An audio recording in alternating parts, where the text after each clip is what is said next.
वही ईशा भी अपनी आंखें बंद करके तरुण की गर्म को अपने मुंह के अंदर महसूस करने लगती है। रूम का तापमान गिरता ही जा रहा था, पर इन दोनों की किस रोकने का नाम ही नहीं ले रही थी। दोनों ही एक दूसरे को पागलों की तरह किस किया जा रहा था। तरुण जब रुकता है तब ईशा पूरी तरह से पसीने में लटपट हो चुकी थी। उसका पूरा चेहरा लाल हो चुका था और उसकी सांस भारी भारी होती जा रही थी। उसे ऐसे देखकर तरुण उनके चेहरे पर भी मुस्कुराहट आ जाती है। वह ईशा को अपनी तरफ खींचकर उसके सर को अपने सीने से रख देता है और उसके बालों को सहलाने लगता है, जिसे ईशा गहरी गहरी सांस लेने लगती है। तभी करीब आधे घंटे तक तरुण उसे ऐसे ही बालों से सहला रहा था। वह ईशा की गर्म सांसें अब हल्की हल्की होती हुई महसूस करता है, तो अपना सर नीचे करके देखता है तो ईशा उससे लिपट कर सो रही है, जिसे महसूस करके उसके चेहरे पर मुस्कुराहट आ ही रही थी कि तभी उसे किसी का कॉल आ जाता है। उसकी आवाज को सुनकर वो इरिटेटिंग हो जाता है। वह जल्दी से कॉल को साइलेंट पर ईशा को हल्के से बेड पर लेट देता है और फिर उसे अच्छे से ब्लैंकेट से कर करके वैसे ही बालकनी की तरफ बढ़ जाता है। तरुण कॉल अटेंड करके इरिटेटिंग वॉइस में, बोलो क्या काम है। तरुण की इरिटेटिंग आवाज सुनकर सामने वाला शख्स जोर जोर से हंसते हुए, लगता है साले अपना रोमांटिक टाइम स्पेंड कर रहा था। इस पर तरुण गुस्से भरी आवाज में, तूने तो टाइम बर्बाद कर ही दिया ना, बोल क्या बोलने के लिए फोन किया है। मेरे पास वक्त बिल्कुल भी नहीं है, मुझे नींद आ रही है। इस पर सामने से जल्दी से, ओ कुंभकर्ण की 100 साल वाली औलाद, सुन जल्दी से अपने प्लेस पर, आज मुझे तुमसे कुछ बात करनी है। इस पर तरुण अपनी आंखें छोटी करके, टाइम देख कितना बजा है, इस समय लोग सोते हैं। इस पर वह शख्स जल्दी से, अच्छा तुम्हें आजकल नींद की बहुत पड़ी है, तुम्हारे ऊपर तो इतना सारा काम आ चुका है, उसे छोड़कर तुम तो अपने आशिकाना अवतार में आज गए हों। अब यह आशिक बना छोड़ो और कम पर जल्दी आ जा। इस पर तरुण जल्दी से, मैं अकेले ही सारे काम को हैंडल नहीं करने वाला हूं, तू अगर कर रहा है तो ही मैं आ जाऊंगा, मेरे पास इतना वक्त नहीं है कि मैं अकेली इतना सारा बोझ अपने सर पर उठाओ। तरुण की इस बात पर वह शख्स एक पल के लिए शांत हो जाता है। दूसरे ही फल, तुझे जैसा ठीक लगे वैसा कर दे और मुझ पर गुस्सा करने की कोशिश भी मत करना, नहीं तो पता है ना मैं क्या करूंगा। तो इसलिए जल्दी से आ जाना, मैं अकेले इतना सारा काम हैंडल नहीं करने वाला हूं। कहते हुए सामने वाला शख्स कॉल कट कर देता है। वही तरुण एक गहरी सांस लेकर अपने मोबाइल को देखना है, फिर कुछ सोचते हुए मुस्कुराकर कमरे में आ जाता है। ईशा को सोते हुए देखकर वह गहरी सांस लेते हुए सीधा अपनी शर्ट को वहां से लिए रूम से बाहर निकल जाता है। वही सुबह का वक्त, हॉस्पिटल में। सुबह का वक्त दुआ हल्की हल्की अपनी आंखें खोल देती है। तब वह किसी के स्ट्रांग और मस्कुलर सीने पर अपना चेहरा छुपाए हुए महसूस करती है। वह अपनी अपनी नींद भरी आंखें खोलकर अपना चेहरा ऊपर की ओर करती हैं, जहां पर गुरु दुआ के बालों को एक हाथ से सहला रहा था। इस समय उसने आंखें बंद की हुई थी और क्वेश्चन पर अपना कर रखें किसी गहरी सोच में था। इस समय कमरे में कोई भी नहीं था, उन दोनों के सिवा। दुआ वैसी ही अपनी नींद भरी आंखों में ढेर सारा प्यार लिए गुरु को देखने लगते हैं। किसी की आंखों की तपिश ऊपर महसूस होती है, वह भी बड़े प्यार वाली, तो वह अपनी आंखें खोलकर दुआ की नीली आंखों में देखने लगता है, जिसमें उसे अपनी परछाई नजर आ रही थी। इस समय दुआ की नीली आंखों में वह खुद के लिए दुनिया भर का प्यार और साथ ही साथ उसकी नीली आंखों में मासूमियत देख सकता था। वह उसके बालों को सहलाते हुए, गुड मॉर्निंग चेरी, कहते हुए वह अपनी आंखों से अपने लिप्स की तरफ इशारा कर देता है। उसका इशारा समझकर दुआ उसके बेहद नजदीक जाकर उसके लिप्स पर अपने लिप्स रखकर एक सॉफ्ट किस करके उसे दूर हो जाती है। फिर उसके सीने को देखते हैं तो कल की सारे साइंस एक वीडियो की तरह दुआ के सामने आने लगते हैं, जिसे याद करके दुआ का पूरा चेहरा बर्निंग। कोई गहरी सांस लेकर बेड पर बैठ जाती है। गुरु के शर्ट के बटन बंद सकती है। इससे पहले ही गुरु उसका हाथ पकड़ लेता है। वही दुआ अपनी आंखें बड़ी बड़ी करके गुरु के सीने को देखते हैं, क्योंकि गुरु के सीने पर दुआ के छोटे छोटे दांतों के बाइट मार्क्स साथ ही साथ नाखूनों के निशान भी थे। वही दुआ को ऐसे करते हुए देखकर पहले तो गुरु को कुछ नहीं समझ आता है, पर जैसे ही दुआ चेरी रेड फेस देखा है ना, तो उसे समझने में देर नहीं लगती। उसके चेहरे पर भी एक स्माइल आ जाती है। वह दुआ के हाथ को रोकते हुए, Cherry what are you doing, दोनों गुरु की तरफ देती है। वह समझ जाती है कि गुरु ने उसे यह जानबूझकर सवाल किया है। वह अपनी आंखें छोटी करके अपनी नींद भरी आवाज में, आप चाहते हैं, सारे निशान सभी देखकर और सभी को क्या वालों की गुरु राणा की बीवी उसे हॉस्पिटल में भी नहीं छोड़ती है। आप बहुत बुरे हो। इस पर गुरु दुआ का हाथ पकड़कर अपनी तरफ खींच लेता है, जिससे दुआ कर एक हाथ गुरु के सीने पर चला जाता है, तो दूसरा हाथ उसके चेहरे की दूसरी तरफ। इस समय दुआ के बाल खुले थे, जो गुरु के चेहरे पर आ रहे थे। गुरु अपने एक हाथ से दुआ के बालों को उसके कान के पीछे कर उसकी नीली आंखों में देखने लगता है। हल्के हल्के पर्दे खुला था रूम के, जिसकी वजह से धूप की रोशनी उन दोनों के चेहरे पर आ रही थी। जहां दुआ के आंखों में जैसी ही धूप की रोशनी आती है, तो उसकी नीली आंखें चमकने लगती है, और उन आंखों को देखकर गुरु सिर्फ उसे देखा ही रहता है। दुआ गुरु के ऐसे देखने से दुआ अपने दोनों आईब्रो ऊपर की ओर करके क्या का इशारा करती है, तो गुरु सिर्फ उसे देखा है। वह उसकी बालों को उसके कान के पीछे करके, चेरी तुम्हें नहीं लगता कि तुम दिन में दिन खूबसूरत होती जा रही हो। इस पर दुआ गुरु से अलग हो जाती है और बेड पर बैठकर अपने चेहरे पर अपना हाथ रखते हुए, मैं पहले ही तरह ही अभी वैसी हूँ, मेरे में कोई फर्क नहीं आ रहा है, लगता है आपकी आपको को चेक करवाने की जरूरत है। इस पर गुरु वैसे ही लेते दुआ के चेहरे को देखकर, अब तो मुझे मेरे डाउट को अब जल्दी ही क्लियर करना पड़ेगा, पर उसके लिए मुझे जल्दी से ठीक होना पड़ेगा ना, तभी तो मैं अपने सारे डाउट क्लियर कर सकता हूँ चेरी। कहते हुए गुरु की आंखों में शरारत साफ दिख रही थी। गुरु की बात का मतलब दुआ को पहले तो नहीं समझता है, पर जैसे ही समझता है वह अपनी आंखें छोटी करके, तुम सच में, मैं क्या ही कहूँ आपसे, बेड पर लेटे लेटे आपका ना दिमाग डर्टी हो चुका है, मुझे आपसे के बाद ही नहीं करनी है। कहते हुए दुआ वहां से चली जाती है, पर उसका पूरा चेहरा जो लाल हो चुका था, वही उसे देखकर गुरु के चेहरे पर तिरछी मुस्कुराहट आ जाती है। दुआ वॉशरूम की तरफ बढ़ ही रही थी कि तभी गुरु दुआ को जाते हुए देखकर अपनी तिरछी मुस्कुराहट लिए, Cherry I have two moods whenever I see you. यह सुनकर दुआ उसकी तरफ देखकर हैरानी से, विच वन इज दैट? इस पर गुरु बड़ी बेशर्मी वाली मुस्कुराहट लिए, FHCK me and FHCK you, now you choose what do you like, कहते हुए अपने चेहरे पर मासूम बड़ा एक्सप्रेशन लाकर अपने होठों पर बेशर्मी बड़ी मुस्कुराहट लिए उसे देखने लगता है। वही उसके ऐसे देखने से दुआ अपनी आंखें छोटी करके अपने पैरों को पटकते हुए गुस्से भरी आवाज की तरफ उंगली पॉइंट करते हुए, why why why why you dirty mind हूँ, मुझे ना आपसे बात ही नहीं करनी है, कहते हुए दुआ वॉशरूम में भाग जाती है।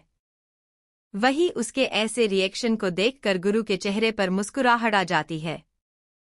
वैसे ही बेड पर लेटे हुए खुद से ही, चेरी क्या कर दिया तुमने मेरे साथ, अब तो लोगों को करने में जितना सुकून नहीं मिलता उसे कहीं खुद ज्यादा तुम्हारे इस लाल हुए चेहरे को देखने में और तुम्हें परेशान करने में मिलने लगा है। तुमने तो गुरु को बदल दिया है, पर खुद के लिए लोगों के लिए गुरु सिर्फ उनका मौत का सौदागर रहेगा, जिसके लिए खून ही सुकून है और मौत ही शांति है। कहते हुए गुरु के चेहरे पर मुस्कुराहट आने लगती है। वही तब तक भूरा अंदर आ जाता है। वह गुरु को देखकर अपना सर हिला देता है। वही उसके पीछे पीछे डॉक्टर भी आ जाता है। गुरु बिना ध्यान दिए अपनी आंखें बंद कर लेता है। वही डॉक्टर चेकअप करने लगता है। पूरी बॉडी को चेकअप करने के बाद वह गुरु को देखने लगता है। तब तक दुआ भी वॉशरूम से बाहर आ चुकी थी। वह डॉक्टर को देखकर वही गुरु के साइड में खड़ी हो जाती है। डॉक्टर गुरु की मेडिकल रिपोर्ट चेक करते हुए, मिस्टर राणा आपका एक रिपोर्ट लिया जाएगा। और उसके बाद ही आपको डिस्चार्ज मिल जाएगा, क्योंकि फिलहाल तो आपकी बॉडी का जहर भी खत्म हो चुका है और रिकवर भी बहुत अच्छी तरह से कर रहे हैं। इस पर गुरु सिर्फ अपना सर हिला देता है और वही डॉक्टर भी बिना दुआ की तरफ देख वहां से चला जाता है। दुआ गौर से उसे डॉक्टर को देखते हैं, जिसके चेहरे पर कुछ पंचे के निशान थे और आंखें भी सजी हुई थी और उसके हाथ पैर भी हल्के हल्के चोट के निशान देख रहे थे, जिसे देखकर दुआ को कुछ भी समझ नहीं आ रहा था। वह गुरु की तरफ देखती है, जो बिना किसी एक्सप्रेशन के साथ दुआ को देख रहा था। उससे कुछ तो अजीब सा लगता है, मतलब दाल में कुछ काला है, पर वो ज्यादा ध्यान नहीं देते हैं। सभी एक नर्स अपने हाथों में पानी का बड़ा सा बोल और साथ ही में एक छोटा सा टॉवल लिए अंदर आ जाती है। वह गुरु को देखते हुए मुस्कुराकर, मिस्टर राणा, आपको बात लेने का समय हो चुका है। इस पर गुरु दुआ को देखा है, जिसका पूरा चेहरा लाल हो चुका था, क्योंकि वह साफ साफ उसे लड़की को देखे नहीं घूरे जा रही थी। उसे नर्स ने अपने ऊपर के एक बटन को खिला हुआ था और वह गुरु को देखकर अपनी लाल टपक रही थी। यह देखकर तो दुआ का पूरा चेहरा लाल होता जा रहा था। वही गुरु गौर से दुआ को देख रहा था। उसके तो चेहरे पर एक मुस्कुराहट आ जाती है। वह कुछ सोचकर अपना सर हिला देता है, तो दुआ यह देखकर सिर्फ झटका ही लग जाता है। वह गुरु को अपनी आंखें बड़ी बड़ी करके देखने लगती है, जो उसे नर्स की तरफ देख रहा था। यह देखकर दुआ जल्दी से चिल्लाते हुए बस हो गया।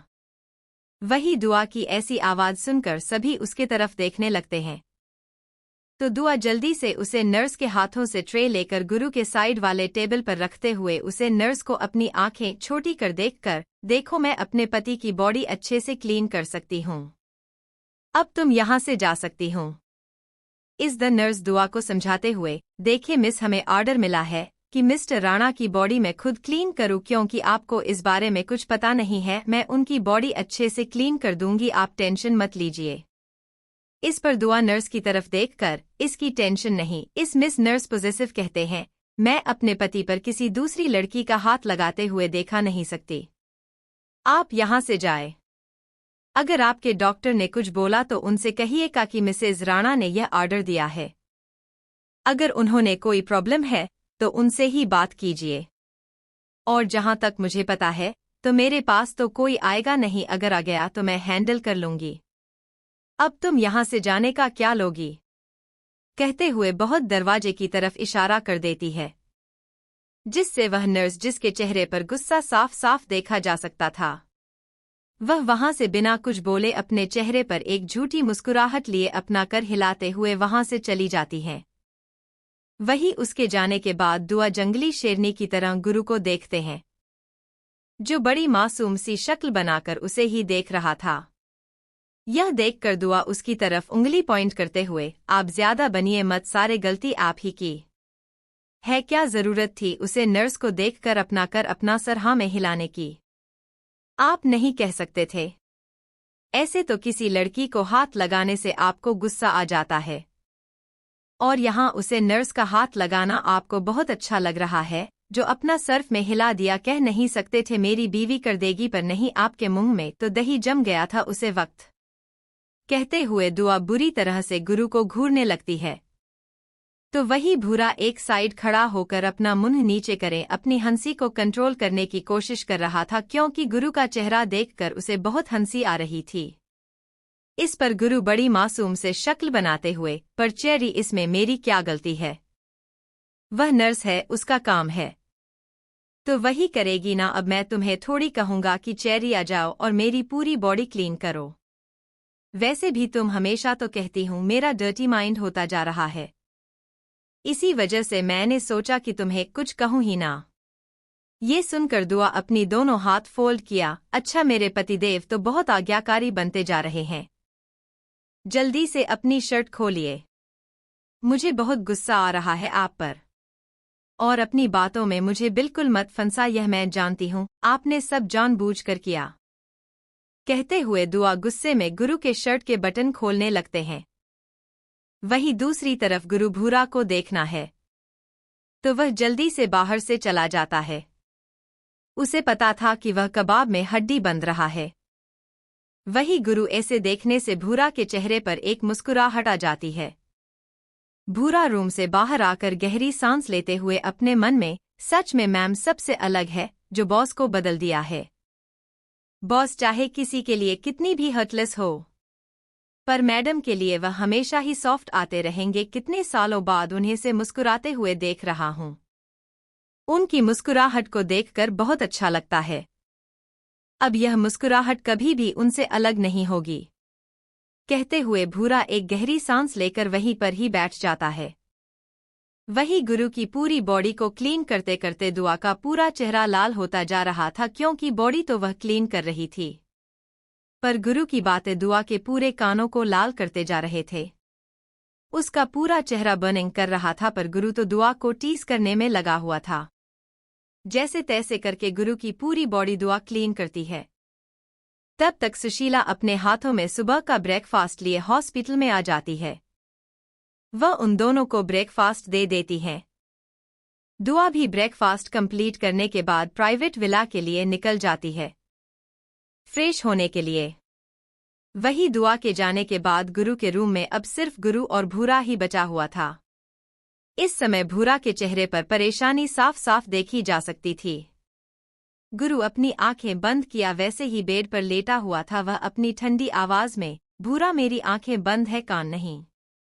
भूरा गुरु की ठंडी आवाज सुनकर गहरी सांस लेता है। वह गहरी सांस लेते लेते एक नजर गुरु को देता है, फिर अपना सर नीचे करके, बॉस वह चीज वहां से गायब हो चुकी है। इस पर गुरु अपनी आंखें खोलकर अपने कई बराबर करके, तो फिर भूरा गुरु कैसे नॉर्मल रिएक्शन को देखकर हैरानी के साथ, और जिसने ली है वह सभी गुरु उसकी बात बीच में काटते हुए, वह सिर्फ एक मोहर है, चाल चलने वाला कोई और ही है। गुरु को ऐसे कॉन्फिडेंस से बोलते हुए देखकर भूरा हैरानी भरी आवाज में, बॉस पर आपको कैसे पता? इस पर गुरु बिना किसी एक्सप्रेशन के साथ एक गहरी सांस लेकर, क्योंकि कमजोर लोग अक्सर ऐसे लोगों पर भरोसा करते हैं जो भरोसे के लायक नहीं है। उन्हें पता ही नहीं कि सामने वाला उनके कमजोरी का फायदा उठा रहा है। मोहरे को पता ही नहीं है कि वह अपने हाथों से क्या कर रहा है। उसके सामने 4 दीवारी रखी है और वह उन 4 दीवारियों के पीछे देख नहीं रहा है। उसे जो चाहिए उसके लिए वह कुछ भी करने को तैयार है। उसे सही गलत नहीं दिखता है, उसे वक्त। कहते कहते गुरु का चेहरा हद से ज्यादा ठंडा होने लगता है। तो भूरा गुरु की तरफ देखकर, तो बॉस अब आगे क्या करना है, क्या उन्हें हम हमारे? तभी गुरु अपनी डरावनी आवाज में, भूरा भूलो मत, मेरी चेरी की जान बसती है उसमें। अगर उसे कुछ हो गया तो मैं अपनी चेरी को टूटे हुए नहीं देख सकता। शांत रहो, जैसा चल रहा है वैसे चलने दो। खेल तो खेलने वाले से ज्यादा जाल बिछाने वाले के हाथ में होता है। खेलने वाला अपनी चाल चलता है, पर जाल बिछाने वाला कब जाल बिछाकर जाए यह खुद खेलने वाले को भी नहीं पता। कहते कहते गुरु शांत हो जाता है। वही भूरा गुरु की इस बात पर कुछ नहीं कहता है। वह कुछ सोचते हुए, हमारे इस अस्पताल के खिलाफ जो भी फ्रूट्स थे वह गलत साबित हो चुके हैं, और राणा हॉस्पिटल के खिलाफ जो भी केसें थी वह सारी बंद हो चुकी है। न्यूज़ में हमारे जितने भी गैर कानूनी कामों के बारे में बताया जा रहा था वह सभी आप गलत साबित हो रहे हैं। अपने कहा था वैसे ही सब कुछ हो गया है। कल ही रात हमारा सारा काम कंप्लीट हो गया था। इस पर गुरु अपना कर हिलाते हुए, चलो दोनों कुछ काम के हैं, नहीं तो लगा तेनू के पीछे झगड़ा कभी खत्म नहीं होगा। भूरा गुरु की बात पर अपना कर हिलाते हुए कुछ सोचकर नायक कृषि मैडम के बारे में इंफॉर्मेशन निकल रहा था। उसने बहुत सारे आदमियों को कृषि मैडम के पीछे लगवाया है, तो किसी को भी पता नहीं है कि कृषि मैडम है।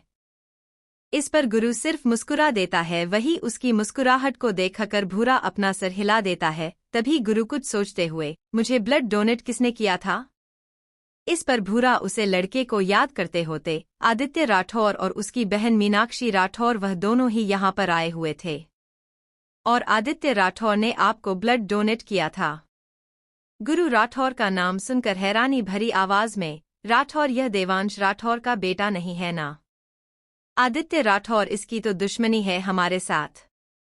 इसके बेटे ने खून दे दिया। हैरानी वाली बात है, क्योंकि राठौर और राणा का कभी तालमेल ही नहीं हुआ है, तो यह चमत्कार कैसे हुआ?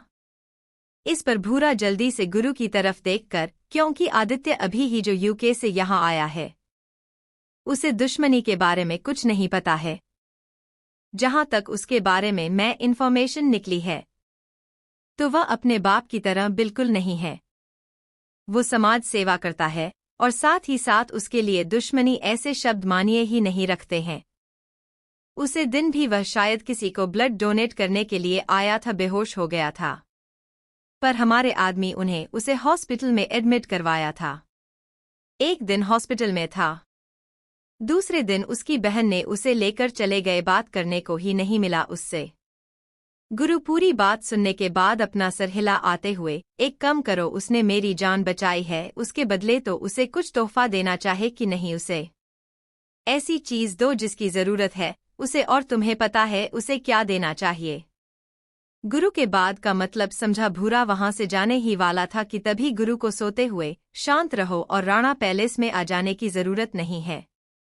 इस पर भूरा अपना सर हिला देता है और वहां से चला जाता है। वही गुरु अपना मोबाइल निकालकर कुछ मैसेज करता है। मैसेज से सामने वाले का कुछ रिप्लाई आता है, तो उसके चेहरे पर एक शैतानी मुस्कुराहट आ। वही भूरा जैसे ही रूम से बाहर आता है, तो उसे कुछ अजीब सा महसूस हो जाता है। वह चारों तरफ अपनी नजरें घूम कर देखता है, तो वहां पर कोई भी नहीं था। फिर अपना कर हिलाते हुए कुछ मैसेज टाइप करने लगता है, और वहां पर देखते देखते 2 बॉडीगार्ड्स आ जाते हैं, जो भूरा को देखकर अपना सर हिला देते हैं। तो भूरा उन दोनों को आंखों में कुछ इशारा करके वहां से चला जाता है। वही उसके जाने के बाद एक काला साया जो वहां से थोड़ी दूरी पर एक दरवाजे के पीछे खड़ा था, वह गहरी गहरी सांस लेने लगता है। इस समय उसके हाथ पैर कांप रहे थे, जैसे कुछ होते होते बचा है। वह बिना देर किए हॉस्पिटल की खिड़की से कूद जाता है और वहां से निकल जाता है। वहीं दूसरी तरफ ध्रुव के प्राइवेट विला के अंदर सुबह का वक्त कृषि अपनी आंखें खोलता है, तो रूम को खाली खाली महसूस करके उसके चेहरे पर एक सी किसी उदासी आ जाती है। उसे खुद ही नहीं पता चल रहा था कि उसे बुरा किस बात का लग रहा है। वह गहरी सांस लेकर वॉशरूम की तरफ बढ़ जाती है। वॉशरूम से खुद को फ्रेश करने के बाद वह रूम में आती है। रूम में आने के बाद वह सीधा कबाड़ की तरफ बढ़ जाती है और अपने बोलों का बन बनकर नीचे हॉल की तरफ बढ़ जाती है। जैसे ही वह हॉल में आती है, तो उसे खाने की खुशबू तो आती है, पर यह खुशबू ध्रुव के खाने की खुशबू से बहुत अलग थी, जिसे स्मेल करके कृषि अपना सर हिलाकर किचन की तरफ चली जाती है। तो वहां पर वह औरत खाना बना रही थी। उन्हें देखकर वह उनके पास जाते हुए चारों तरफ देखकर, क्या ध्रुव रात को घर नहीं आया था वापस? इस पर तो औरत अपना कर हिलाते हुए, नहीं ध्रुव बाबा आए हैं घर पर, वह अपने दूसरे रूम में सो रहे हैं, वह भी आए हैं, करीब 2 घंटे हो गए होंगे। इस पर कृषि कुछ सोचते हुए, कौन से रूम में? इस पर वह औरत जल्दी से, मैडम आपके रूम के साइड वाले रूम में है। उसे औरत का मैडम कहना यह कृषि को थोड़ा अजीब लगता है। वह जल्दी से, आंटी मुझे आप मैडम मत बोलिए, मैं आपकी बेटी जैसी हूँ, आप मुझे कृषि करके बुला सकती हैं। और थैंक यू, मैं थोड़ी देर के बाद आ जाती हूँ ब्रेकफास्ट करने। इतना कहकर कृषि वहां से चली जाती है। वही वह औरत उसे जाते हुए देख रही थी। तभी दूसरे एक में मेड उसे औरत के साइड में आकर, सुलोचना ताई आपको क्या लगता है यह मैडम सर की जिंदगी में पहले की तरह खुशियां ला सकती है? सुलोचना की एक गहरी सांस लेकर जाती हुए कृषि की तरफ देखते हुए, पता नहीं उनके जिंदगी में क्या होगा। मुझे तो लग रहा है कि यह कृषि बेटा जरूर ध्रुव बाबा की जिंदगी में कुछ ना कुछ लाकर ही रहेगी। जब से ध्रुव बाबा के पापा गए हैं ना, तब से ध्रुव बाबा अकेले ही हो चुके हैं, सबसे सारी जिम्मेदारी खुद के ऊपर डाल दी है इन्होंने। कहते हुए सुलोचना के चेहरे पर एक दर्द भरी मुस्कुराहट आ जाती है। वही वह मेड भी अपना सर हिला देती हैं। वही कृषि ध्रुव के कमरे की तरह बढ़ जाते हैं। वह जैसे ही कमरे के सामने आती है, तो एक गहरी सांस लेती है और कमरे को देखकर कृषि खुद से जाऊं कि नहीं अंदर, अगर वह पागल ऐसे ही सोया होता तो कल रात भी उसने मुझे बहुत टॉर्चर किया है। अब तो इसमें छोड़ दूं कि नहीं, इसे भी तो परेशान करना बनता है मेरा। वैसे भी इस घर में जब तक हूं तब तक ऐसे शांत बैठी नहीं रह सकती। चल कृषि बेटा, अपने अवतार में आ जा। मुझसे प्यार कर रहा है तो मेरे नखरे भी उठाने पड़ेंगे। अब इस नकचड़े को पता चलेगा कि कृषि से प्यार करने के क्या क्या फायदे होते हैं। कहते हैं फिर कृष्णा अपने चेहरे पर एक शैतानी मुस्कुराहट लाकर रूम के अंदर जाकर चिल्लाने लगती है। उसकी आवाज सुनकर ध्रुव, जो गहरी नींद में था, उसकी नींद खुल जाती है। वह अपनी नींद भरी आंखों से कृषि को देखा है, जो जोर जोर से अपने बेसुरी आवाज में गाने गा रही थी। यह देखकर ध्रुव बेड पर बैठ जाता है। इस समय उसने सिर्फ अपनी बॉक्सी पहनी हुई थी।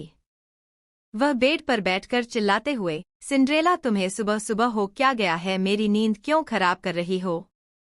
वही कृषि जब घर को देखते हैं तो अपनी आंखों पर दोनों हाथ रख कर चिल्लाते हुए, बेशर्म इंसान, तुम्हारे सामने एक लड़की है और तुम यह नंगे पुंगे कपड़े पहनकर बैठे हुए हो, थोड़ी सी तो शर्म करो।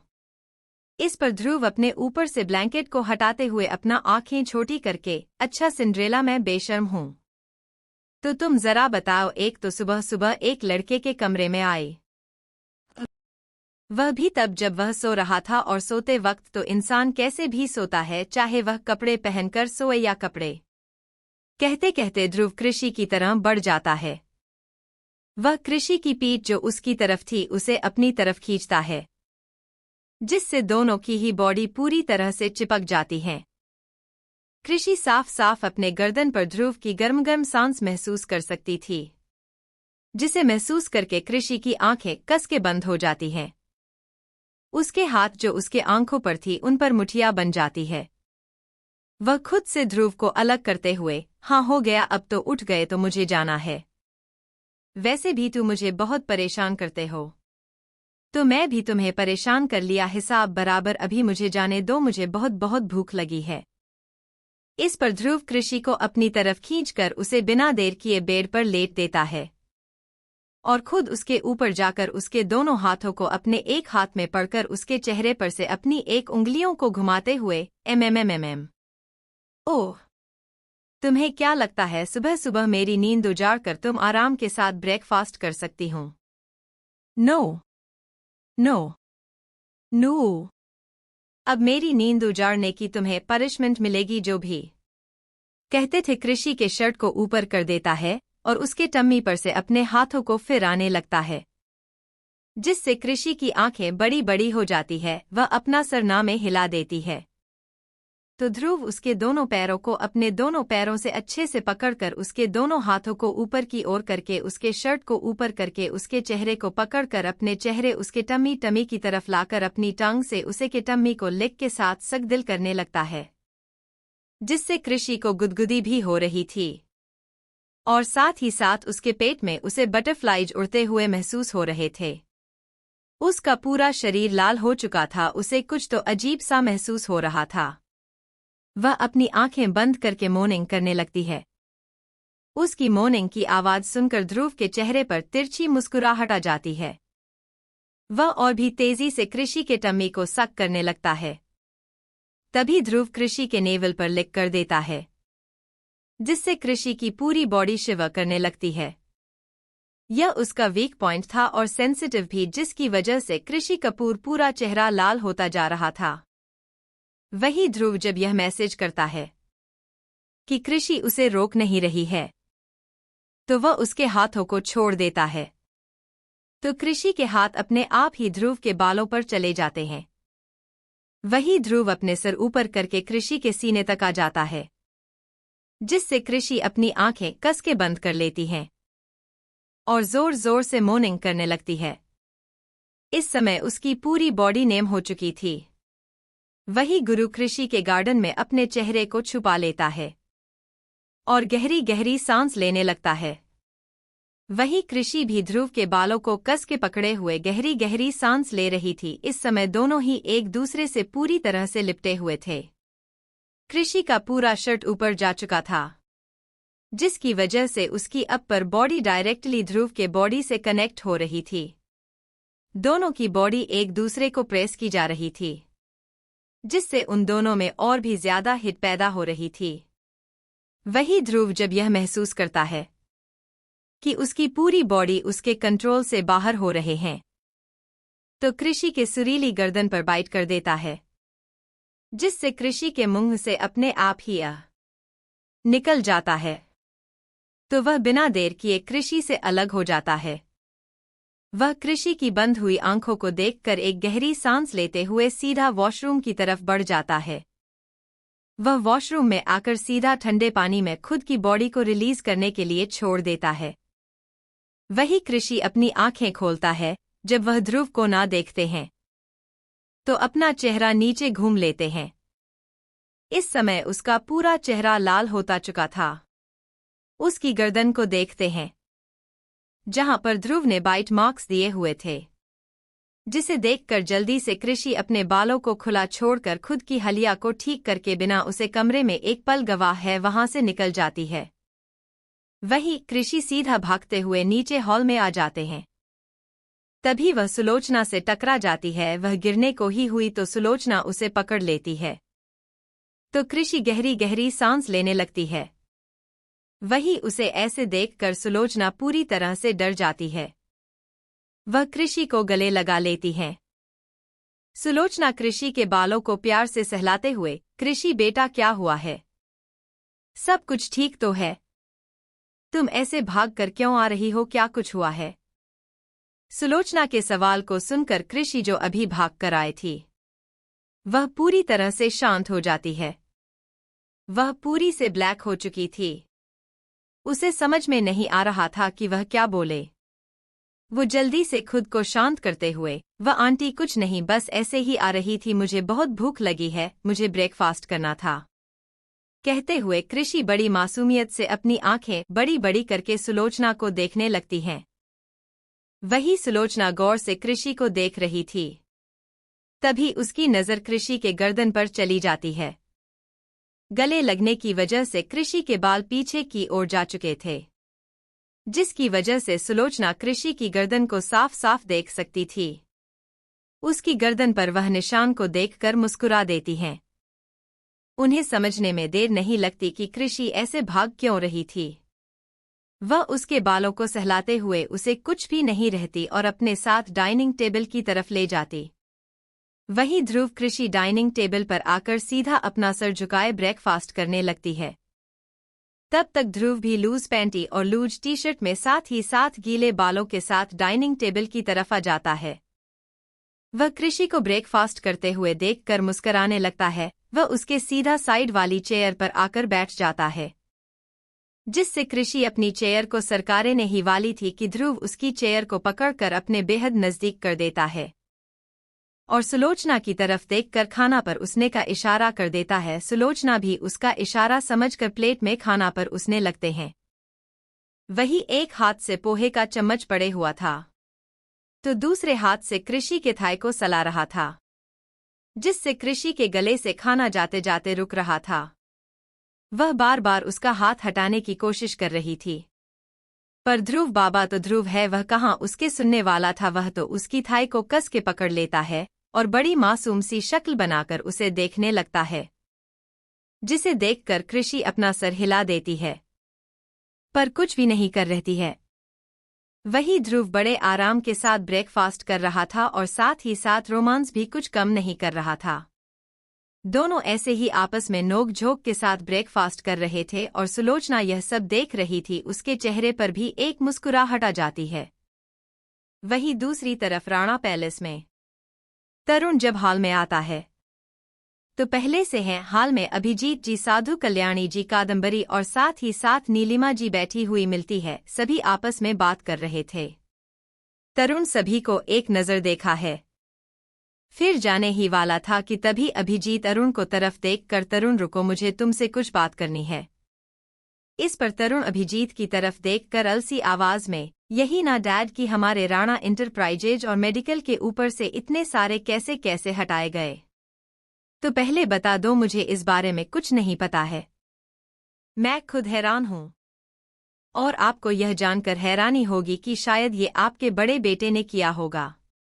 मेरा तो इसमें कोई हाथ नहीं है। तो आप उससे ही जाकर पूछे, मुझसे नहीं। आखिर मैंने आपकी इतनी बड़ी उम्मीद जो तोड़ी है।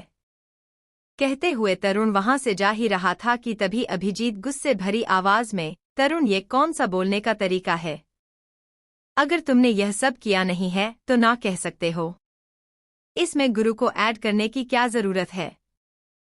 तुम्हारे अंदर लगता है गुरु के लिए आग बढ़ती जा रही है, वह भी नफरत की।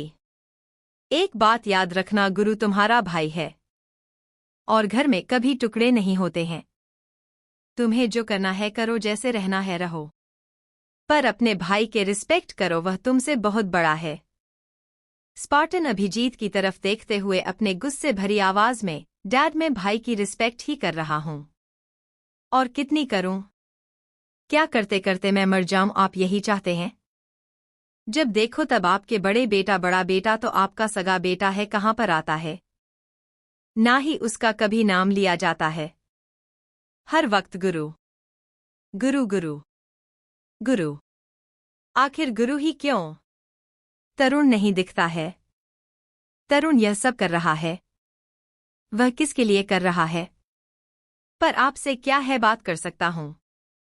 आपकी आंखों पर तो आपके बड़े बेटे के कारनामों की ही पट्टी बंधी हुई है। मैं कितना भी कुछ कर लूं पर आपकी नजरों में वह तो बिल्कुल नहीं आएगा। कहते हुए तरुण वहां से गुस्से में सीधा अपने कमरे की तरह बढ़ जाता है।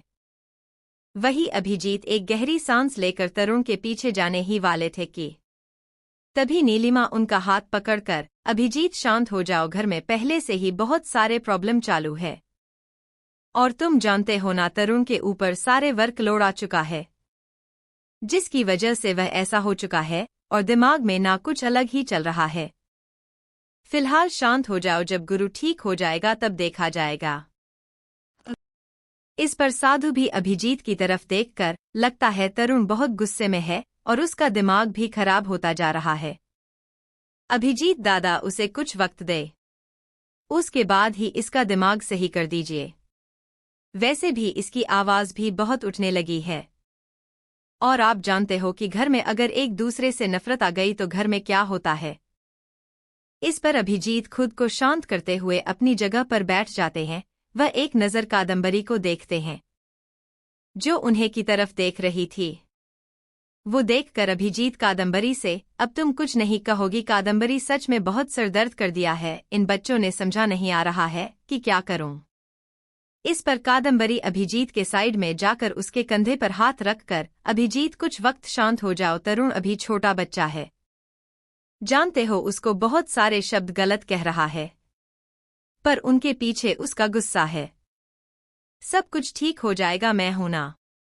कहते हुए कादम्बरी मुस्कुराते हुए अपने कमरे की तरफ बढ़ जाती है। तो वही कल्याणी जी और नीलिमा जी दोनों ही राणा जी के कमरे की तरफ बढ़ जाते हैं। अब हाल पूरी तरह से खाली हो चुका था। साधु अभिजीत की तरफ देखकर, दादा आप हमें चलना चाहिए, रैली निकल चुकी है और हमारे कुछ आदमी भी कार्यालय में हमारा इंतजार कर रहे हैं। इस पर अभिजीत अपना सर हिलाकर साधु के साथ चला जाता है। वही दूर खड़ी कादम्बरी यह सब देख रही थी। वो एक गहरी सांस लेकर अपने बालों को एक उंगली से गोल गोल घूमने लगते हैं। फिर कुछ सोचकर तरुण के कमरे की तरफ बढ़ जाती है। वहीं दूसरी तरफ अस्पताल में गुरु रिचार्ज हो चुका था। राणा पैलेस में ही यह बात किसी को पता नहीं थी। सभी को यह कहा गया था कि गुरु के ऊपर खतरा है और राणा पैलेस में बहुत सारे प्रॉब्लम चालू है, जिसकी वजह से फिलहाल तो गुरु से कोई मिलने ना जाए। इसी वजह से गुरु की सेफ्टी के लिए कल्याणी जी ने अपने दिल पर पत्थर रखकर राणा पैलेस में रहने का इरादा बना दिया था। वही कादम्बरी भी गुरु से मिलने नहीं आ पा रही थी क्योंकि साधु ने पहले से ही सबको बता दिया था और साथ ही साथ किसी को मन आने की वार्निंग भी दी गई थी, वह भी उनके स्पेशली सेफ्टी रीजन्स के साथ। वही गुरु अब हॉस्पिटल से डिस्चार्ज हो चुका था। वह सीधा अपने प्राइवेट विला की तरफ गया हुआ था, जहां दुआ उसका इंतजार कर रही थी। गुरु जब अपने प्राइवेट विला में आ जाता है तो दुआ उसके दूसरे साइड खड़ी होकर उसको सहारा देने लगती है। यह देखकर गुरु मुस्कुराते हुए, चेर्री का गुरु इतना भी कमजोर नहीं है कि वह ठीक से चल भी नहीं सकता। इस पर दुआ अपनी आंखें छोटी करके, ऐसी बात नहीं है, मैं बस अपने गुरु को अपना हाथ देना चाहती हूँ। बाकी वह कमजोर है कि नहीं यह वह जाने, मुझे जानना बिल्कुल भी नहीं है। दुआ की इस बात पर गुरु के चेहरे पर एक हल्की सी मुस्कुराहट आती है। वही दुआ गुरु को सोफे पर बैठाकर खुद किचन की तरफ चली जाती है। यह देखकर गुरु एक गहरी सांस लेकर भूरा की तरफ देखा है, जो अपना सर नीचे झुकाए खड़ा था। इस पर गुरु, किसी ने सच कहा है, शादी मतलब धूमधाम से किसी को अपनी सुपारी देना होती है। तुम ही देख लो, जो मासूम लग रही थी शादी से पहले, वह तो मुझे आंखें दिखाने लगी है, ऊपर से मुझ पर गुस्सा भी करने लगी है। देख रहे हो ना, इसी वजह से कह रहा हूं, शादी सोच समझ कर लेनी चाहिए। भूरा गुरु की बात पर उसकी तरफ देखकर मुस्कराने लगता है, पर कुछ भी नहीं कहता है। वही गुरु का मूड आज बहुत ही अच्छा था, तो भूरा दूसरे काम करने के लिए वहां से निकल जाता है। वही गुरु बैठा बैठा दुआ का इंतजार करता है, जिसने अपने हाथों में पानी लाया हुआ था। वह उसे पानी पिलाता है, फिर उसे अपने कमरे की तरफ ले जाती है। कमरे में आकर वह बिना देर किए गुरु के शर्ट के बटन खोलने लगती है, जिसे देखकर अब बारी गुरु की हैरानी की थी। गुरु जल्दी से दुआ के हाथों को पकड़कर अपनी आंखें बड़ी बड़ी करके, चेर्री जरा रुको, इतनी भी बेसब्री अच्छी नहीं है। मैं अभी अभी हॉस्पिटल से आया हूं, रात को हम आराम के साथ कंटिन्यू कर सकते हैं। मैंने इतनी जल्दी कंटिन्यू करने के लिए नहीं कहा है तुम्हें, अगर तुम चाहती हो तो क्यों ना हम पहले शावर में स्टार्ट कर ले। गुरु की ऐसे बात सुनकर दुआ जल्दी से उसकी शर्ट के बटन को खोलकर उसके शर्ट को निकलते हुए मुंह बनाकर, सच में आपका दिमाग ना हॉस्पिटल में खराब हो चुका है। मैं आपको यहाँ पर क्लीन करने के लिए लाई हूँ, और आप हैं किसी गंदी गंदी बातें करो। छी छी छी छी, मेरे गुरु को हो क्या गया है। इस पर गुरु दुआ को अपनी तरफ खींचकर उसके कमर पर अपने दोनों हाथ रखकर नीचे झुकाकर उसकी नीली आंखों में देखते हुए, दुआ का गुरु तो पहले जैसा ही है। उसकी चेहरी दिन ब दिन खूबसूरत होती जा रही है।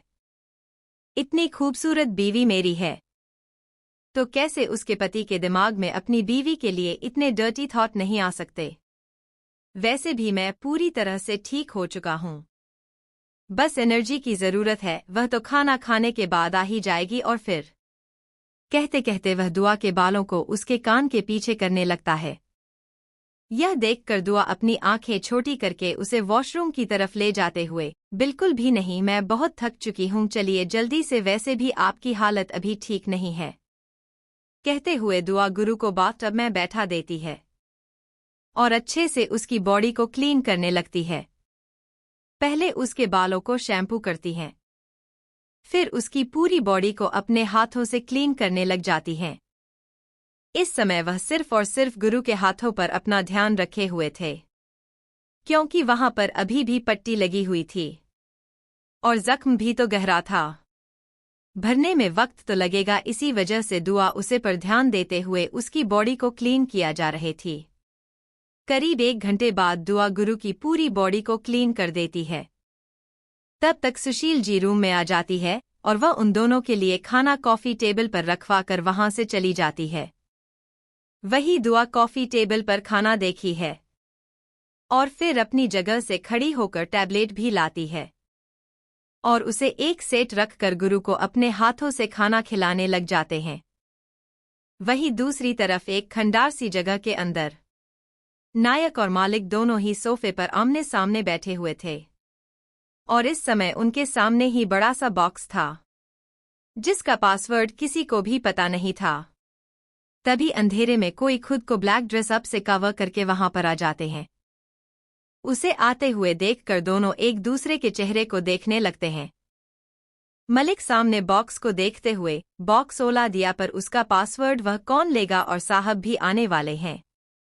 इस पर वो काले कपड़े पहने हुए शख्स सोफे पर बैठकर उसे बॉक्स की तरफ देखते हुए अपनी शांत आवाज में, मैंने बॉक्स तो ला दिया। अब तुम लोगों को पता है तुम लोगों को क्या करना है। वैसे भी मेरा काम इतने तक था और देखा जाए तो एक काम मेरा भी नहीं था, तुम दोनों का था। और तुम दोनों ने तो कुछ किया ही नहीं, तो मैंने ही यह सब कर डाला है। और वैसे भी बहुत मुश्किल से बॉक्स मैं यहाँ पर लाया है।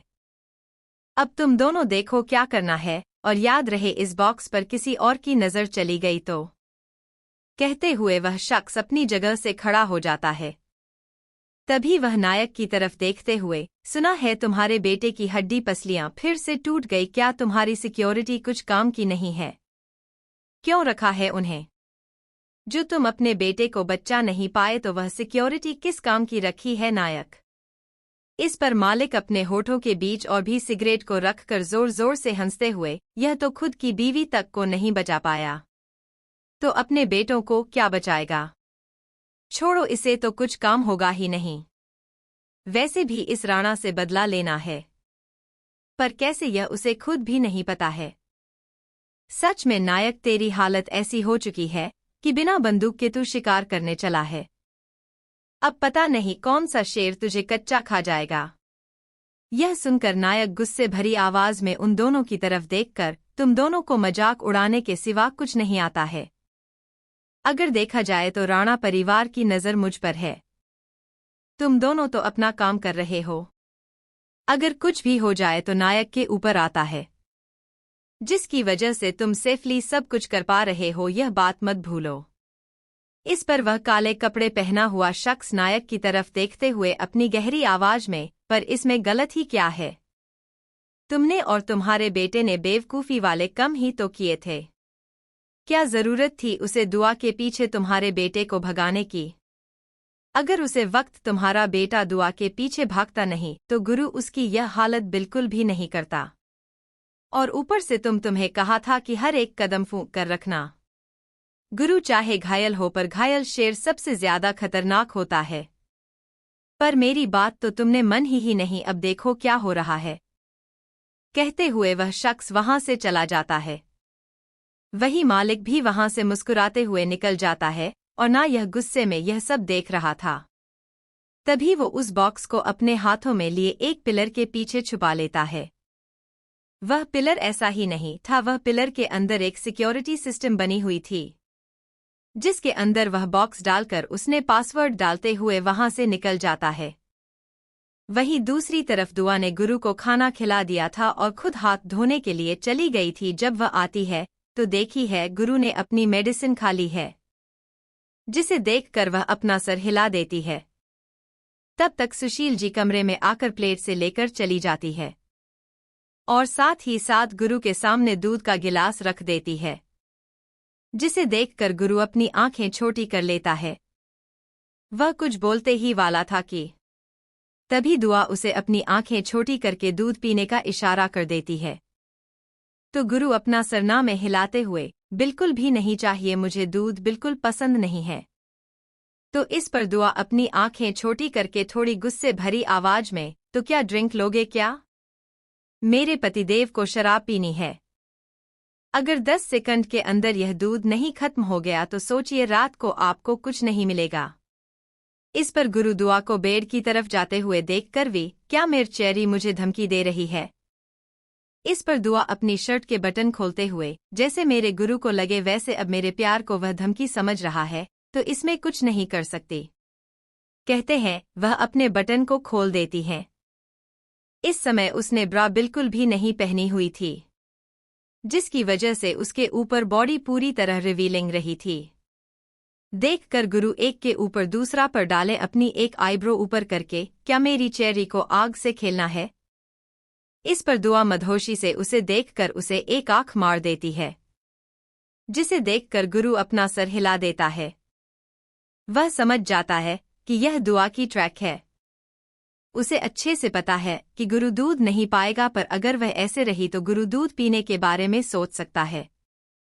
तो गुरु ने भी यही किया, उसे 10 सेकंड के अंदर ही दूध खत्म कर लिया। वही उसे दूध खत्म करते हुए देखकर दुआ जल्दी से अपने शर्ट के बटन लगाने लगती है। उसकी इतनी जल्दी में देखकर गुरु अपनी गहरी आंखों से दुआ को देखने लगता है। वह जल्दी से दुआ के पास आ जाता है। तब तक दुआ नहीं सिर्फ 2 ही बटन लगाए थे। 3 बटन तो उसके खुले थे, जिसकी वजह से उसका पूरा सीन रिवीलिंग होता जा रहा था। अब उसके चेहरे पर परेशानी साफ साफ देखी जा सकती थी। वही गुरु जो सोफे पर बैठा हुआ था वह दुआ को देख रहा था। इस समय उसके चेहरे पर एक शैतानी मुस्कुराहट आ जाती है। वह वैसे ही सोफे पर एक के ऊपर दूसरा पर डाले अपने चेहरे को ऊपर की ओर करके दुआ की नीली आंखों में देखते हुए, चेरी क्या तुम्हें लगता है कि तुम मुझे खुद से दूर कर पाओगे और मुझे खुद को बचा पाओगी? गुरु की इस बात पर दुआ के हाथ अब रुक जाते हैं।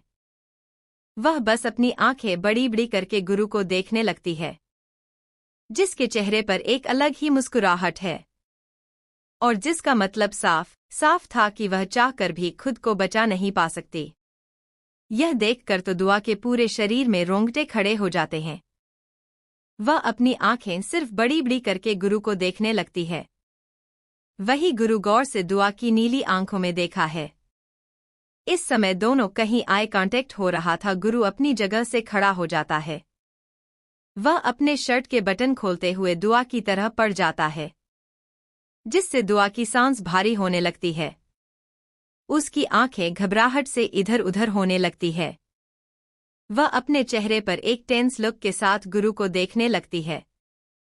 वही गुरु बिना किसी पर एप्पल गवाए अपने आर्म्स को ऊपर करके अपने स्ट्रॉन्ग चेस्ट को ऊपर की ओर करके अपनी गर्दन को ऊपर की ओर करके दुआ की नीली आंखों में देखते हुए उसकी तरफ बढ़ रहा था। उसने 1 सेकंड भी अपनी नजरें को दुआ से नहीं हटाई गई थी, यहाँ तक कि उसके हाथ भी नहीं रख रहे थे। अपने शर्ट के बटन खोल दूंगा, उसने अपने शर्ट के बटन पूरी तरह से खोल दिए थे। इस समय उसका हाथ भी आधे से ज्यादा तो ठीक हो चुका था, जिसकी वजह से उसे ज्यादा परेशानी नहीं हो रही थी।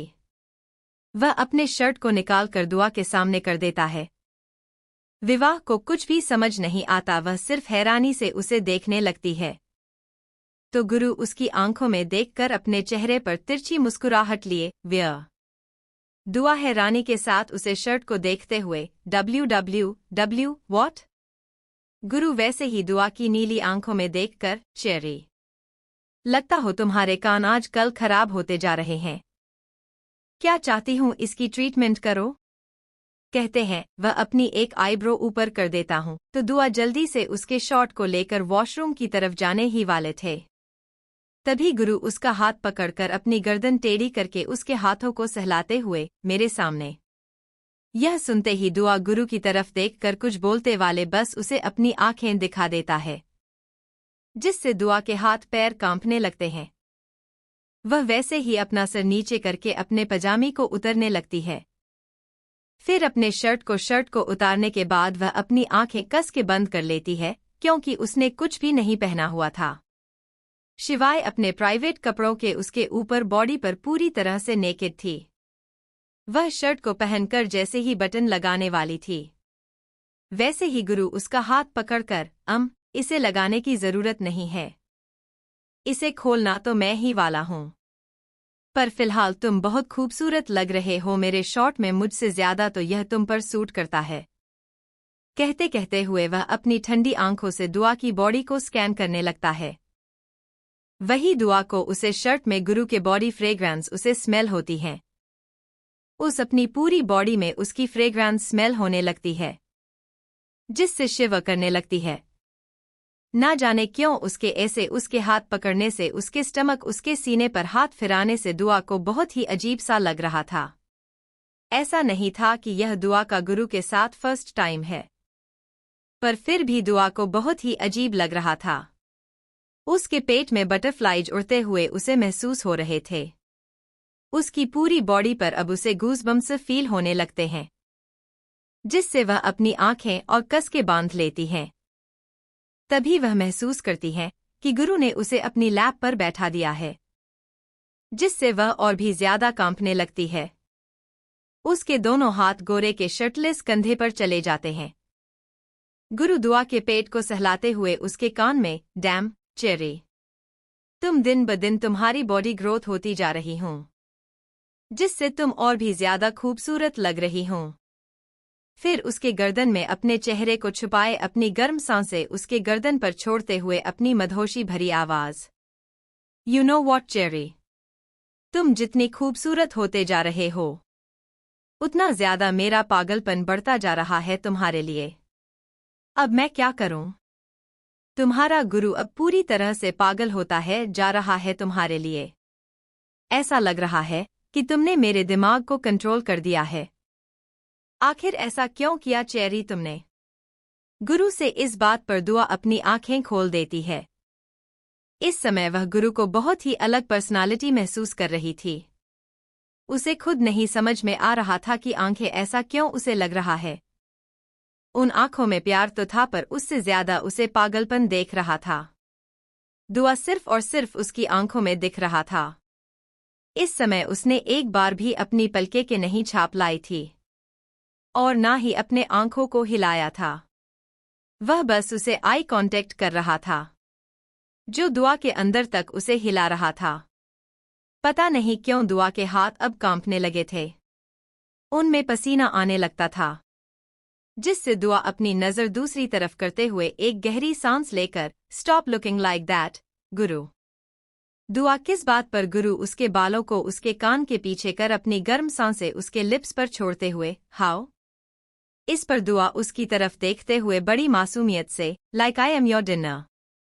इस पर गुरु उसकी आंखों में देखते हुए उसके चेहरे को अपने दोनों हाथों में पकड़कर बड़े प्यार से no you are not my dinner you are my dessert कहते हुए गुरु उसे बेड पर लेटा लेता है और खुद उसके ऊपर आ जाता है जिससे दुआ ब्लैंकेट को कस के पकड़ लेते हैं और अपनी आंखें कस के बंद कर लेते हैं जिससे गुरु उसके दोनों तरफ अपने हाथों को रख कर अपने अंगूठे को उसके दोनों गालों को रब करते हुए अपनी गर्म सांसें उसके चेहरे पर छोड़कर आई कॉन्टैक्ट विद मी एम। You see what I do, tell me how you feel when I touch you कहते हुए अंगूठे से उसके गालों को रब करने लगता है।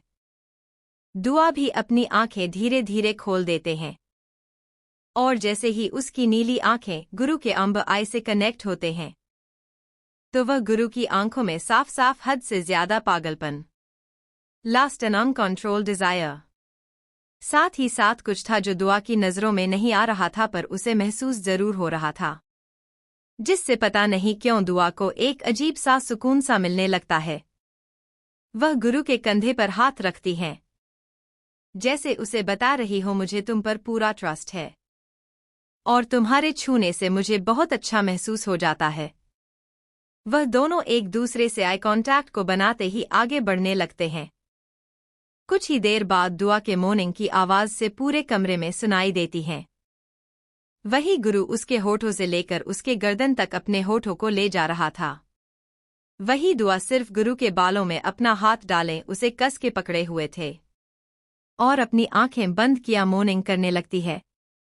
वही गुरु की भारी भारी सांसों की आवाज पूरे कमरे में सुनाई दे रहे थे। वाहे गुरु जब अपना पूरा कंट्रोल खो देता है तो वह दुआ को बेड पर अच्छे से लेट देता है। कुछ देर बाद दुआ की एक हल्की सी चीख सुनाई देती है पर उसकी चीख में प्लेजरनेस साफ साफ महसूस हो रही थी पर दर्द भरी भी रूम में आवाज में सुनाई दे रही थी। 2 घंटे बाद दुआ गुरु के ऊपर लेटी हुई थी। इस समय दोनों के ऊपर एक वाइट कलर का ब्लैंकेट था और कपड़े पूरी तरह से जमीन पर बिखरे हुए थे।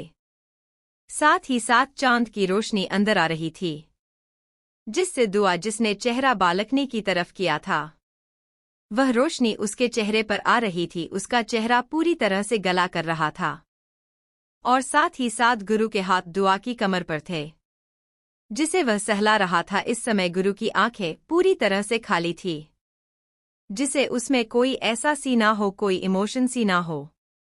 इमोशन आंखों के साथ वह सीलिंग को देख रहा था। इस समय उसका दुनिया भर का सुकून उसके सीने से लगा हुआ था। इसी वजह से उसके चेहरे पर सुकून तो साफ साफ देखा जा सकता था। वही दुआ नींद में ही अपने चेहरे को गुरु के सीने से लगाए उसे कस के पकड़कर, गुरु तुम बहुत बहुत बहुत बुरे हो, मुझे ना पूरी तरह से थका दिया, मेरी पूरी बॉडी दर्द कर रहे हैं, कहते हुए वह नींद में ही गुरु के सीने को अपने छोटे छोटे थीक से बाइट करने लगते हैं, जिससे गुरु के चेहरे पर एक गहरी मुस्कुराहट आ जाती है। वह दुआ के बालों को सहलाता है।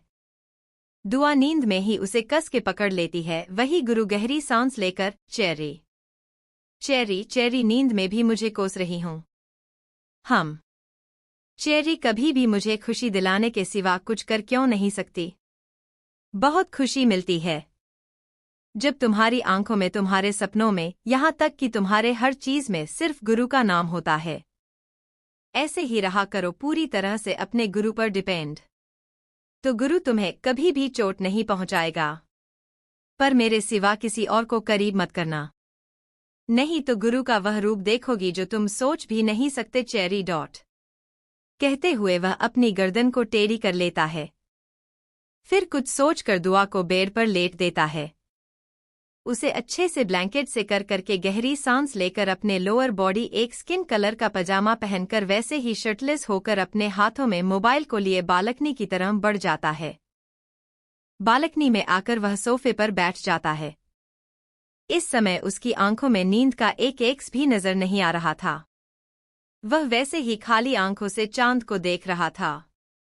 वह अपने मोबाइल को देखा है, फिर कुछ सोचकर किसी को कॉल कर देता है। सामने से कॉल पिकअप हो जाता है तो गुरु अपनी शांत आवाज में, तो कैसा लग रहा खेल खेलने में?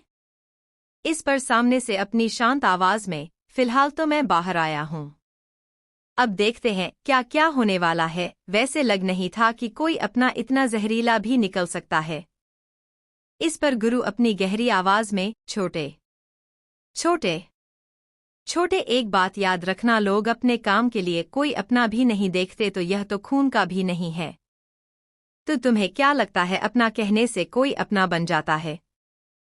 फिर मुस्कुराते हुए सामने चांद को देखते हुए अपनी गहरी आवाज, सच कहा है, किसी ने जानवर को एक टाइम भी खाना दोगे ना तो दुनिया में तुम्हारे लिए सबसे ज्यादा वफादार रहेगा, पर अगर वही दुनिया में किसी इंसान को पूरा आशियां दे दो ना तो भी उसके लिए काम पड़ता है। लालच, छोटे लालच इंसान को सबसे ज्यादा बिगड़ देता है, पर इसमें लालच कम। और गुरु की बात को सुनकर तरुण ना समझे। मैं मतलब भाई, आखिर अब कहना क्या चाहते हो? मैं कुछ समझ नहीं। अगर लालच नहीं है तो फिर क्यों बर्बादी पर तुली हुई है मिस कादम्बरी? अब तो उसे बुआ कहने का भी मन नहीं कर रहा है। भरोसा तोड़ दिया है उसने। इस पर गुरु सामने चांद को देखते हुए एक गहरी सांस लेकर, छोटे, मैंने पहले कहा था कि भरोसा सोच समझकर किया जाता है।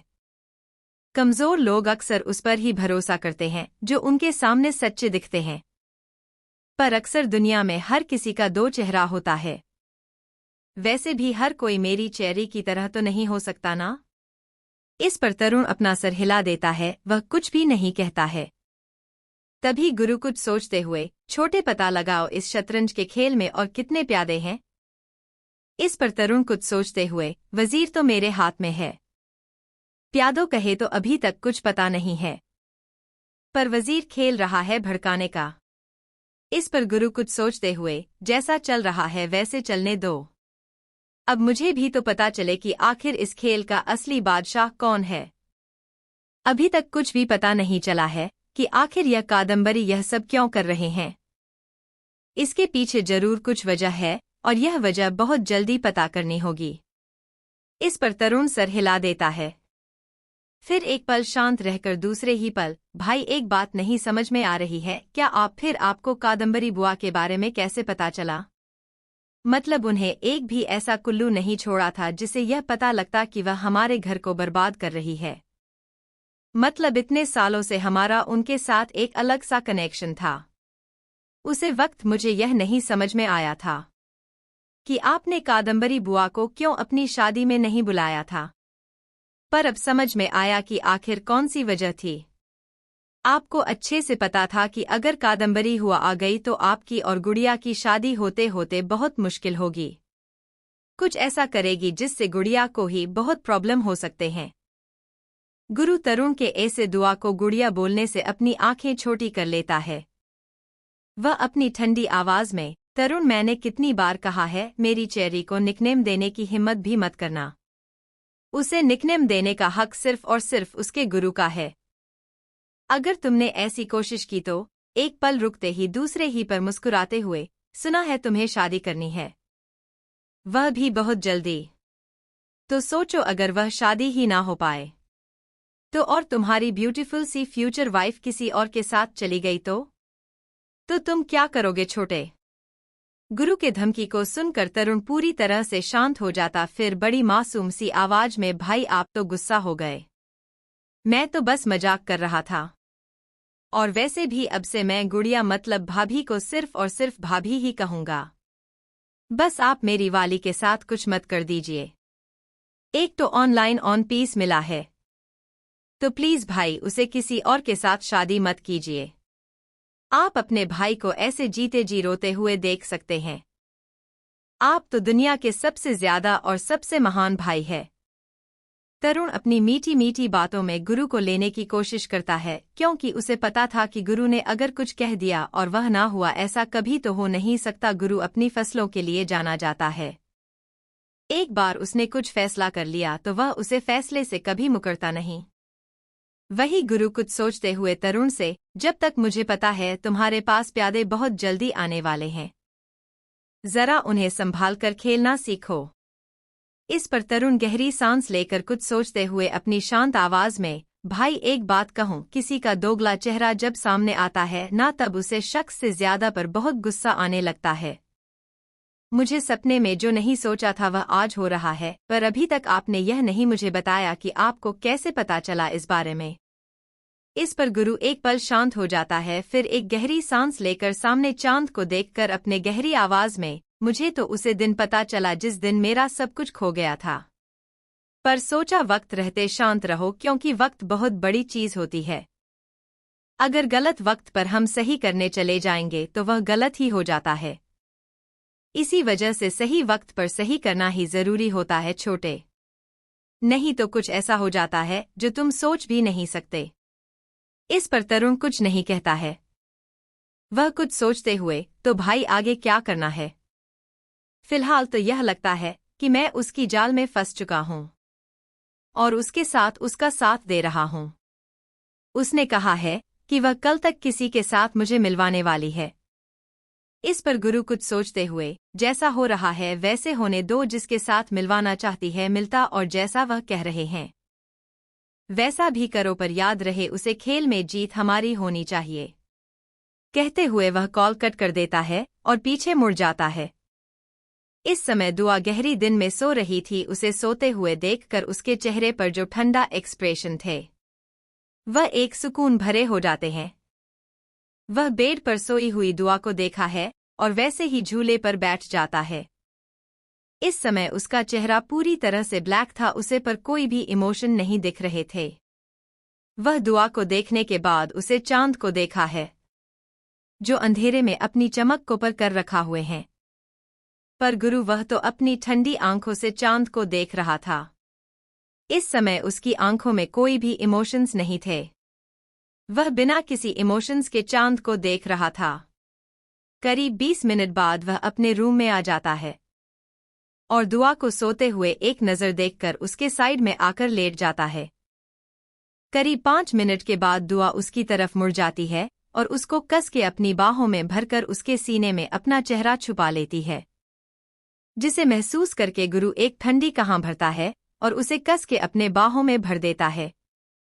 वही राणा पैलेस में सभी डिनर कर रहे थे सिवाय तरुण को छोड़कर। वही तरुण को डाइनिंग टेबल पर ना देखकर अभिजीत साधु की तरफ देखते हुए, साधु तरुण कहाँ है? कुछ पता चला उसका कॉल भी नहीं लग रहा और सुबह से कुछ पता ही नहीं है कि वह है कहाँ पर। इस पर साधु एक गहरी सांस लेकर अभिजीत की तरफ देखकर, अभिजीत दादा यह मेरे को भी नहीं पता है। मैंने सुबह से तरुण को कॉल करने का ट्राई किया था, उसको कॉल तो लग रहा था पर कॉल पिकअप नहीं कर रहा था, शायद से वह कहीं बिजी हो। इस पर अभिजीत एक गहरी सांस लेकर अपना खाना खाते हुए, पता नहीं इस लड़के को हुआ क्या है, उसके अंदर तो अब गुरु के लिए नफरत बढ़ चुकी है। देखा जाए तो समझ नहीं आ रहा है कि मैं क्या करूं। एक तरफ मेरा बेटा है जिसे गुरु से नफरत है और दूसरी तरफ गुरु जिसे मैं अपने बेटे की तरह मानता हूँ। दोनों ही मेरे लिए समान है। पर यह बात तरुण को कौन समझाएगा? उसे हर वक्त लगता है कि मैं गुरु भी बैठ लेता हूँ। पर मुझे पता है कि गुरु हर एक डिसीजन सही ही लेता है। इस पर साधु अभिजीत की तरफ देखते हुए शांत आवाज में, दादा कभी कभी बच्चों को भी उनके हालात पर छोड़ देना चाहिए। क्या पता करूं अकेला रहकर गुरु के बारे में सोच और उसे गुरु के हर एक डिसीजन सही लगे क्योंकि हमें उसे समझते हैं, वह उसे गलत ही लगेगा। इस पर अभिजीत गहरी सांस लेकर सर हिलाते हुए पर कर भी कह सकते हैं, कुछ भी समझ नहीं आ रहा है कि क्या करूं। तुम खुद ही देख रहे हो घर की सिचुएशन क्या है। एक तरफ पापा बेड पर लेटे हुए हैं और दूसरी तरफ गुरु जिसकी सिचुएशन इतनी क्रिटिकल है कि हमें उसे मिलने तक नहीं मिल पा रहा है। तो तुम ही बताओ कि इस सिचुएशन में मैं क्या करूं। अगर शायद आज भाई होते ना तो यह सिचुएशन ही नहीं आते। इतना कहकर अभिजीत अपनी जगह से खड़ा हो जाता है। वह बिना किसी पर ध्यान दिए वहां से सीधा अपने कमरे की तरह बढ़ जाता है। वही कल्याणी जी उसे जाते हुए देखकर अपने सर को पकड़ लेती हैं। वह खुद से ही अब पता नहीं इस घर में और कितना कुछ देखना पड़ेगा। समझ नहीं आ रहा है क्या करूं। ऐसा लग रहा है अब एक घर नहीं एक तमाशा बनता जा रहा है, जहां पर बाप बेटे में दुश्मनी चल रही है तो कहीं भाई भाई में दुश्मनी चल रही है। पता नहीं और क्या क्या देखना पड़ेगा। समझ नहीं आ रहा है कि आखिर घर में हो क्या रहा है। मेरे जिस घर को मैं एक स्वर्ग बनाना चाहती थी वह आज HMMMMM. कहते हुए कल्याणी जी अपनी जगह से खड़ी हो जाती है। वही साधु भी यह सब देख रहा था। वह एक नज़र कादंबरी को देखकर वहां से चला जाता है। उसके जाते ही कादंबरी नीलिमा की तरफ देखने लगती है, जिसके चेहरे पर परेशानी साफ साफ देखे जा सकती थी। उसे देखकर कादंबरी के चेहरे पर एक अजीब सी मुस्कुराहट आ जाती है। तो वही नीलिमा जैसे ही कादंबरी को देखते हैं तो कादंबरी जल्दी से अपने चेहरे पर के एक्सप्रेशन को बदलकर उदासी वाले एक्सप्रेशन लाकर नीलिमा को देखने लगती है। वही नीलिमा कादंबरी की तरफ देखकर अपनी परेशानी भरी आवाज में, दीदी मैंने पहले ही आपका काम कर दिया है, अब आगे क्या करना है? मुझे जितना जल्दी हो सके दुआ से भी मिलना है। बहुत देर हो चुकी है, ऊपर से घर में यह सब चल रहा है। एक बार मेरी बेटी आ जाए तो मैं शांत हो जाऊंगी और सुकून के साथ इन सभी को संभालने में लग जाऊंगी। इस पर कादंबरी नीलिमा के पास आकर उसके कंधे पर हाथ रखकर शांत आवाज में, नीलिमा शांत हो जाओ, सब कुछ ठीक होगा। मैंने बहुत लोगों से बात की है, कुछ ही वक्त में उन लोग मुझे कहेंगे तो मैं उन सभी के साथ दुआ को लेने चली जाऊंगी। तुम इतना टेंशन मत लो, शांत हो जाओ और फिलहाल तो तुम घर पर ध्यान दो, बाकी दुआ के लिए मैं हूं ना, उसे मैं खुद संभाल लूंगी। इस पर नीलिमा अपना सर हिला देती है। उसे कादंबरी पर पूरा भरोसा था, इसी वजह से वह वहां से चली जाती है। वहीं उन सभी के चले जाने के बाद कादंबरी सीधा अपने कमरे की तरह बढ़ जाती है। कमरे में आकर उसकी पूरी तरह से फेशियल एक्सप्रेशन चेंज हो जाते हैं। वह जोर जोर से हंसने लगते हैं और सीधा बेड पर जाकर बैठ जाती है। वह जोर जोर से हंसते हुए, हा हा हा हा, नीलिमा नीलिमा नीलिमा ममता के प्यार में आंधी हो गई हो। तुम कैसे सोच सकती हो कि मैं तुम्हारी बेटी को बचा सकती हूँ? तुम्हारी बेटी का क्या, मैं किसी को भी बचाने नहीं वाली हूँ।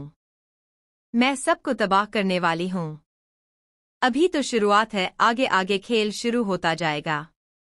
कहते हुए वह बेड पर बैठते हुए अपने दोनों हाथों में अपना चेहरा पड़े बड़ी मासूम सी आवाज में, और मुझे बहुत बुरा लग रहा है तुम जैसे मासूम को बर्बाद करने में। समझ नहीं आ रहा है कि क्या कहूँ। एक तरफ तरुण जो बेवकूफ़ी की तरह मेरे साथ है और दूसरी तरफ तुम जो ममता के प्यार में आंधी हो चुकी हो। दोनों ही मेरे काम के निकले हैं। अब बस एक तरफ नीलिमा का तो कम मैं हो चुका है, तो अब तरुण की बारी, उसका भी कुछ उसे किया जाए। इस खेल में नहीं तो मजा नहीं आएगी। आखिर भाई के जलन में खुद को अंधा जो बना लिया है। कहते हुए वह अपनी जगह से खड़ी हो जाती हैं।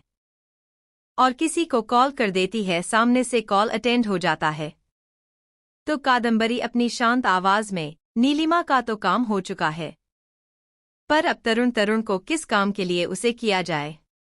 इस पर सामने वाला अपनी ठंडी आवाज में, यह पता लगाओ कि राणा परिवार के शेयर्स किसके कितने नाम पर हैं। जहां तक मुझे पता है गुरु के नाम पर 50% है, तो 50% किसके नाम पर है।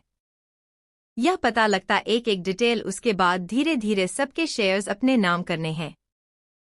इस पर कादम्बरी कुछ सोचते हुए, पर अगर देखा जाए तो राणा परिवार की प्रॉपर्टी एक ही नहीं है, बहुत सारी है, तो कैसे पता लगा सकते हैं हम, क्योंकि जहां तक मुझे पता है गुरु ने अपनी आधी से ज्यादा प्रॉपर्टी दुनिया के नजरों से छुपा कर रखी है। इस पर सामने वाला अपनी गहरी आवाज में, यह मुझे भी पता है, कादम्बरी पर जितनी दुनिया के सामने है वह अपने नाम कर देते हैं। फिर दुनिया से छुपाई हुई खुद ही बाहर आ जाएगी, क्योंकि इंसान अगर सब कुछ होता गया तो वह अपनी सबसे प्राइसलेस चीज बाहर निकलता है, जिससे वह खुद को सेफ रखे। सामने वाले की इस बात पर कादम्बरी एक गहरी सांस लेकर, पर गुरु बहुत अलग है, वह चालक के साथ दिमाग से खेलना बहुत अच्छी तरह से जानता है। तो क्या तुम्हें लगता है कि वह यह सब करेगा? क्योंकि तुम्हें अच्छे से पता है कि गुरु बेड पर लेटे होने के बावजूद भी राणा हॉस्पिटल कंपनी और यहां तक कि उसकी सिक्योरिटी एजेंसी सबको उसने सेफ जोन में किया है, और अभी उसने अभिजीत को राणा की जगह बैठा दिया है। इस पर सामने वाला कुछ सोचते हुए मुस्कुराकर, बैठा दिया है, यह किया है, वह किया है, बस कुछ वक्त के लिए कादम्बरी, क्योंकि शतरंज में हमें चाहिए हर जीत हो जाती है, और शतरंज एक साथ खेले जिसमें हमें लगता है कि हम हारने वाले हैं, कभी भी लगता है जीतने वाले हैं, पर जीता वही है जिसे सब दावा पेश पता हो, और जिसके हाथ में हुक्म का इक्का हो। और फिलहाल तो गुरु के पास ऐसी कोई चीज नहीं है जिसे हम हुक्म का इक्का कह सकते हैं। हमारे पास गुरु की सांस मौजूद है। इस पर कादम्बरी कुछ नहीं कहती, वह बस अपना सर हिला देती है। पूरे एक पल की शांति के बाद कादम्बरी एक गहरी सांस लेकर बड़ी प्यार भरी आवाज में, हम मिलने कब वाले हैं? इस पर सामने वाला कुछ नहीं कहता, सीधा कॉल कट कर देता है। यह देखकर कादम्बरी अपना सर हिला देती है और मोबाइल को वही बेड पर फेंक कर बालकनी की तरह बढ़ जाती है। बालकनी में आकर वह सोफे पर बैठ जाती है और वहीं बैठे बैठे चांद को देखने लगती हैं। वही सुबह का वक्त, गुरु के प्राइवेट विला के अंदर। गुरु वॉशरूम में गया हुआ था। वही दुआ अपनी आंखें खोल देती है। वह धीरे धीरे बेड पर बैठ जाती है। गुरु को अपने साइड में न पाकर पहले तो दुआ हैरान हो जाती है, पर वॉशरूम से आई हुई पानी की आवाज को सुनकर वह अपना सर हिला देती हैं। वह अपने कपड़ों को ढूंढने लगते हैं। तभी उसे गुरु का शर्ट नजर आता है, तो वह ब्लैंकेट को अपने शरीर से हटा देती है। वह ब्लैंकेट को हटाने की देरी थी कि गुरु वहां पर आ जाता है। ब्लैंकेट को हटाते हुए देखकर गुरु की आंखें छोटी हो जाती है, पर दुआ के पूरे शरीर को देखकर गुरु अपने टंग को अपने लोअर लिप पर फिर आते हुए दुआ को देखने लगता है। वही दुआ जब अपने ऊपर किसी की आंखों की तपिश महसूस करती है तो हल कैसे अपनी गर्दन को तेरी कर देती है, जिससे वह फटाफट से खुद को ब्लैंकेट में हटा देती है, क्योंकि सामने गुरु अपने कमर पर लूज टॉवल को बांधे हुए था। इस समय वह खुलने की देरी पर था, क्योंकि वह इतना लूज था जिससे गुरु की कमर पूरी तरह से रिवीलिंग हो रही थी। यहाँ तक कि उसकी बॉडी मसल्स, यहाँ सब कुछ दुआ के सामने था। दुआ गौर से उसे देख रही थी। उसके सीने पर खुद के नाखूनों के और अपने दांतों के निशाने को देखते हैं तो उसका पूरा शरीर बर्निंग करने लगता है। वह पूरी तरह से ऊपर से नीचे तक लाल हो जाती हैं। वह अपने लोअर लिप को बाइट करने लगते हैं और अपनी शहर में नजरों से उसके सीने को देखने लगती है। वह जिससे अपनी नजरें नीचे करते जा रही थी वैसे वैसे उसे अपना गला सूख था, वह महसूस हो रहा था। और वही गुरु बड़े आराम के साथ दुआ को अपनी बॉडी को घूरने दे रहा था। वह वैसे ही खड़ा था और दुआ को गौर से देख रहा था। इस समय दुआ की आंखें बहुत ही लास्ट से भरी पड़ी थी। यहाँ तक कि वह एक ठरकी की लड़की लग रही थी जो अपने पति को बड़ी बेशर्मी के साथ घोड़े जा रही थी। और यह सच भी था। दुआ नहीं यह ध्यान नहीं दिया कि कब से गुरु से देख रहा था। दुआ तो सिर्फ गुरु को देखने में इतनी खो चुकी थी कि उसने तो सब कुछ जैसे अंदर का ही कर लिया था। वही दुआ के ऐसे खुद के लोअर लिप को बाइट करते हुए देखकर गुरु की आंखें छोटी हो जाती है। वह उसकी तरफ बढ़ते हुए, don't bite your fucking lip Cherry. इन बाइट करने का हक सिर्फ और सिर्फ मेरा है। कहते कहते वह दुआ के बेहद नजदीक आ जाता है। अपने दोनों हाथ दुआ के दोनों साइड रखकर उसकी नीली आंखों में देखकर नीचे झुक जाता है और बिना देर किए दुआ के चेरी एंड रेड लिप्स को अपने ठीक में लेकर हाल कैसे दबाने लगता है, जिससे दुआ अपनी आंखें बंद कर लेती है।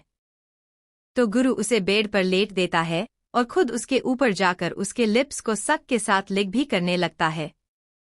वही दुआ के दोनों हाथ गुरु के बालों में चले जाते हैं और वह उसके बालों को कस के पकड़कर अपनी तरफ खींचने लगते हैं। इस समय दोनों की ही सांसों की आवाज पूरे कमरे में सुनाई दे रही थी। वही गुरु बिना देर किए दुआ के ऊपर से ब्लैंकेट को हटाकर फेंक देता है, जिससे दुआ अपनी नीली आंखें बड़ी बड़ी करके उसे देखने लगते हैं। उसकी आंखों में उसे साफ साफ शरारत दिख रही थी, जिसे देखकर उसके पूरा चेहरा लाल हो जाता है। वही गुरु भी अपने टॉवल को निकाल देता है जैसे ही दुआ को कुछ महसूस होता है। वह गुरु की तरफ देखकर अपना सरनामे हिला देती है, पर अब देर हो चुकी थी।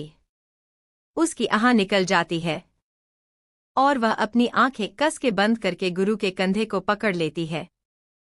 वही गुरु दुआ को ऊपर की ओर कर देता है, जिससे दुआ और भी ज्यादा गहरी गहरी सांस लेने लगती है। दुआ गुरु के दोनों कंधे को पकड़कर अपनी गहरी आवाज में, सुबह सुबह इतनी एनर्जी कहाँ से लाते हो तुम?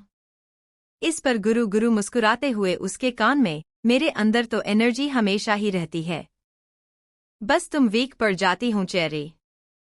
और वैसे भी तुम्हें डाउट बहुत है ना मेरी स्ट्रांगनेस पर, तो आज मैं पूरे डाउट क्लियर कर देता हूँ। इस पर दुआ जल्दी से अपना सरनामे हिलाते हुए, नहीं नहीं, मैं बहुत तुम्हारी स्ट्रांगनेस को देख लिया अब और नहीं हो रहा है, मुझे बहुत दर्द हो रहा है, धीरे से करो ना। इस पर गुरु दुआ के ऊपर आते हुए, candy you know wild knees, I love it. इस पर दुआ अपनी आंखें बंद करके दूसरों के कंधे पर मारकर, यू एफ एट सी के ऑफ। मुझे अब कुछ भी नहीं जानना है, मेरे सारे डाउट क्लियर हो चुके हैं, अब तो मुझे छोड़ दो, मैं बहुत थक चुकी हूँ। इस पर गुरु दुआ की गर्दन पर अपना हाथ रखकर धीरे से, ओनली 20 मिनट्स। यह सुनकर दुआ अपनी आंखें हैरानी से बड़ी बड़ी के, क्या? गुरु सिर्फ मुस्कुरा देता है। करीब 20 मिनट हो चुके थे, फिर भी गुरु शांत नहीं हुआ था। वह पूरे 1 घंटे बाद दुआ को अपने ऊपर से हटा देता है, जिससे दुआ गहरी गहरी सांस लेने लगती है। इस समय उसका पूरा चेहरा ग्लो कर रहा था, साथ ही साथ उसकी पूरी बॉडी वेट हो चुकी थी और यही हाल गुरु का भी था। गुरु भी गहरी गहरी सांस ले रहा था, पर उसने दुआ के गर्दन के पीछे अपना हाथ डाला हुआ था और उसी से उसके बालों को सहला रहा था। दोनों के ही सांसों की आवाज पूरे रूम में सुनाई दे रही थी, पर दोनों के ही चेहरे पर एक सुकून साफ था और गुरु के चेहरे पर एक सेटिस्फाई स्माइल भी तो थी। कुछ ही देर बाद दोनों ही नीचे हॉल में आ जाते हैं, तो सामने सुशीला खड़ी हुई मिलती है। इस समय उसके हाथों में कुछ बुक्स और न्यूज़पेपर थे और साथ ही साथ एक एल्बम भी मौजूद था, जिसे देखकर दुआ उसकी तरफ बढ़ते हुए उसे एल्बम को सुशीला के हाथों से लेकर, यह एल्बम किसका है? इस पर सुशीला मुस्कुराते हुए, यह एल्बम गुरु बाबा के बचपन का है, यहाँ पर ही रखा था तो स्टोर में साफ किया है ना, तो वही वहाँ से निकला था, तो वही पूछना था कि एल्बम आप कहाँ रखे, स्टोर रूम में रखे या कहीं और? इस पर दुआ जल्दी से उसे एल्बम को अपनी नीली आंखों में चमक लिए देखते हुए, आंटी नहीं, इसे मेरे पास रहने दीजिए, मैं इसे अपने रूम में रख दूंगी, आप अपना दूसरा कम कीजिए। इस पर सुशील अपना सर हिला देती है। वही पीछे से गुरु उसे एल्बम को देखा है, उसके चेहरे पर एक ठंडी लेकर आ जाती है। वह गहरी सांस लेकर उसे एल्बम को दुआ के हाथों से लेकर, चेरी इसे मुझे 2 में रख देता हूँ, तुम ब्रेकफास्ट करने के लिए आगे बढ़ो। इस पर दुआ अपना सर नाम हिलाते हुए गुरु से उसे एल्बम को छीनकर उसे एल्बम को अपने पीछे करते हुए बड़ी मासूम से शक्ल बनाकर, नहीं मुझे इसमें देखना है। तुम्हें मुझे भी तो पता चले कि बचपन में मेरा गुरु कैसा दिखता था। कहते हुए दुआ बिना गुरु की बात सुन सीधा डाइनिंग टेबल की ओर चली जाती है। वही पीछे खड़ा गुरु सिर्फ उसे जाते हुए देख रहा था। वह गहरी सांस लेता है, फिर अपना कर हिलाते हुए उसकी तरफ बढ़ जाता है। वही दुआ उसे एल्बम को अपने सीने से लगाए अपना सर नीचे किए अपने चेयर पर बैठ जाती है।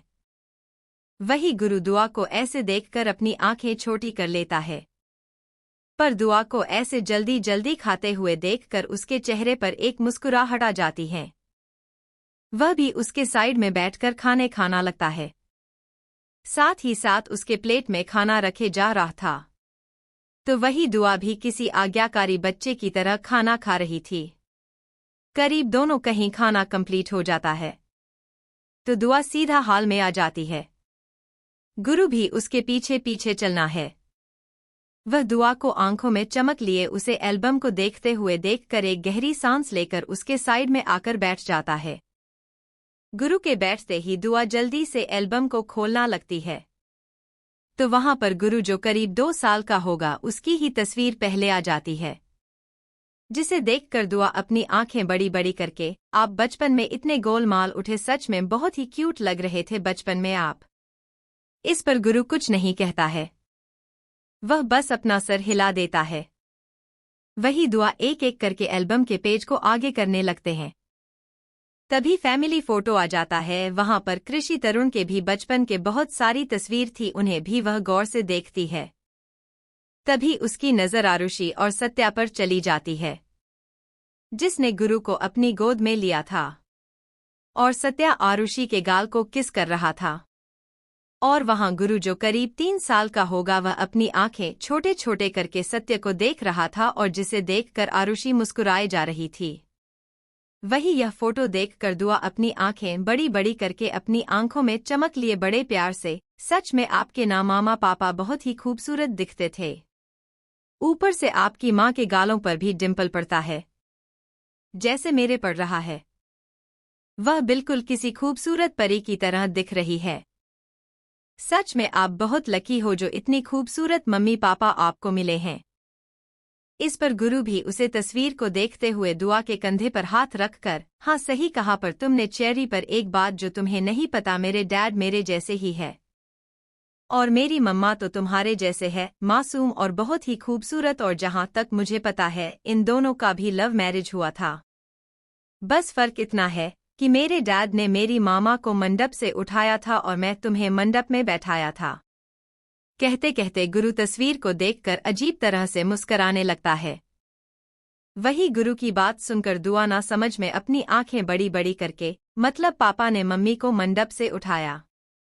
मुझे को समझी नहीं, और इन दोनों की लव मैरिज है, तो तुम्हें तो पता होगा इन दोनों के बीच कैसी, मतलब स्टार्टिंग कैसे हुई, क्या तुम इन दोनों की लव स्टोरी पता है?